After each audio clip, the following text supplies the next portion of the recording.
Hello and welcome to Lutherans Alive. My name is Gregory Held, and this is the program that brings you the story of Lutheran Christians and their ministries in southwestern Pennsylvania.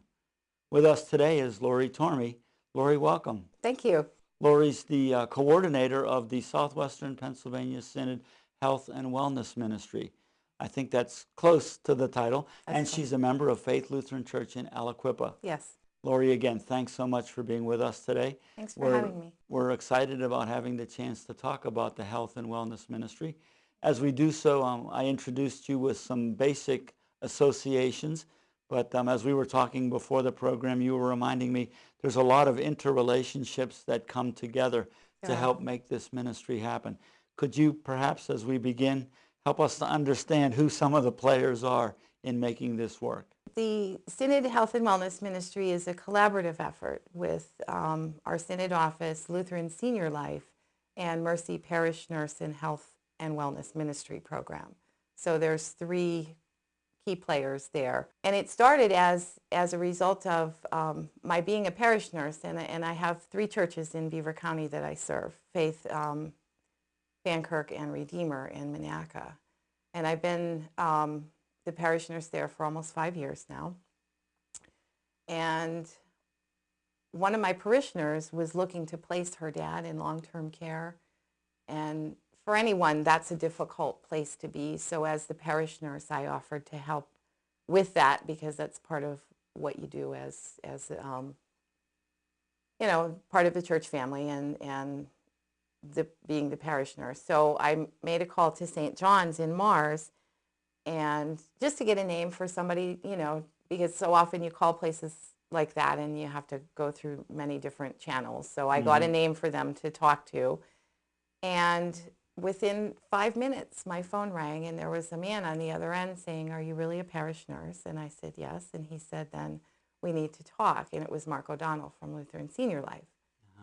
So we talked about how Lutheran Senior Life could utilize a parish nurse. The administration at Lutheran Senior Life is just so committed to caring for folks in their homes and keeping them safe and keeping them well, that they thought utilizing the parish nurse model would work for them. And as we talked about it, we realized that it really wouldn't. And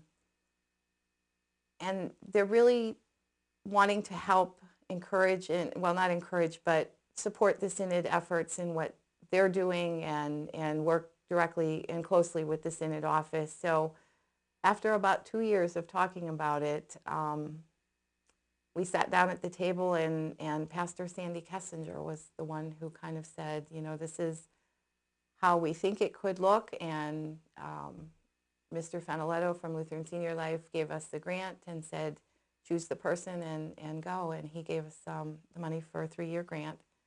And so I was the chosen, and we went. And now we're almost 2 years into the program, and we've started Health and Wellness Ministries in 23 congregations. They're at all different levels of their ministry. As you mentioned, the development in congregational parish nurse ministry can take place in a variety of different ways. Oh, my goodness. And folks can be at a variety of different levels or development in terms of what they've been able to accomplish or how things have developed. If you could give us a kind of a short thumbnail sketch. You mentioned, of course, referrals and helping people find the networking contacts when we're looking at finding services to help our elderly relatives or friends. What other kinds of things can traditionally be a part of the job description that we might think of for a parish nurse? Being a home visitor or a hospital visitor, pastors are really, really busy, and folks can be trained to go out and visit in the homes. It's another set of eyes to see what folks are doing, and it's a support for the pastors, when they can't get to everyone.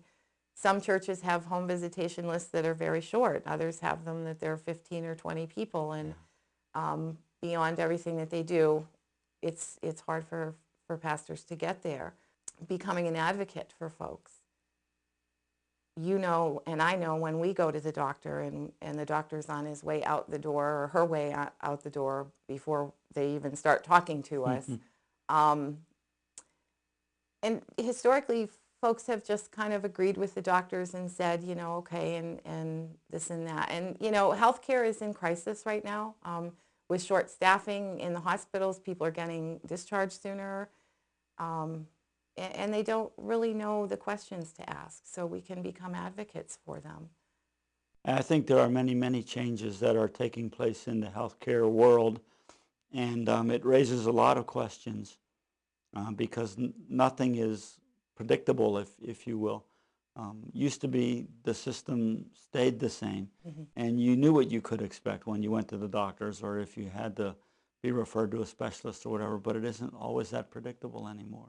Right, and beyond just the healthcare um, aspect, we incorporate holistic wellness in this program, which means the health of your body, and along with that, your mind, and most importantly, your spirit. So we incorporate the spirituality into what we do in the different ministry teams. Some of the churches, as you said, all, as I said, they're all different at different levels. They're all at different places. They all initiate different ways of doing their program because the needs of the congregations are all different. And we've implemented a survey that addresses those needs that, you know, you give to the congregational members, and that way they can determine then exactly what their programs should look like. A lot of the churches start with blood pressure screenings, which is a Mm. wonderful icebreaker tool. Um, And I know that's something that can be done in the local congregation when people are already gathered, already or it there. can be at a special event that's scheduled. Absolutely, you can accompany an event and just tag it on to that. For my churches, I do the second Sunday of the month, Mm. and I know after almost 5 years, it's been a tremendous tool because folks come on the pretext of getting their blood pressure taken, but I've gotten to know a lot of the folks that way, and they've told me their stories. And so, along with the needs assessments, that's another way to determine the needs of the congregations and then to determine your programming after that. We can do educational series. We can facilitate support groups. So there's many, many, many aspects of this ministry. And I think it was Dorothy Marinick, who's the program manager at Mercy, said one time that if you phrase anything correctly, it falls under health and wellness ministry. So, Lori, we do have to take a short break at this point, but when we come back, maybe we can talk just a little bit about that transition process as people in the congregation grow in trust and understanding about what health and wellness ministry is and feel comfortable participating in that. We'll be right back.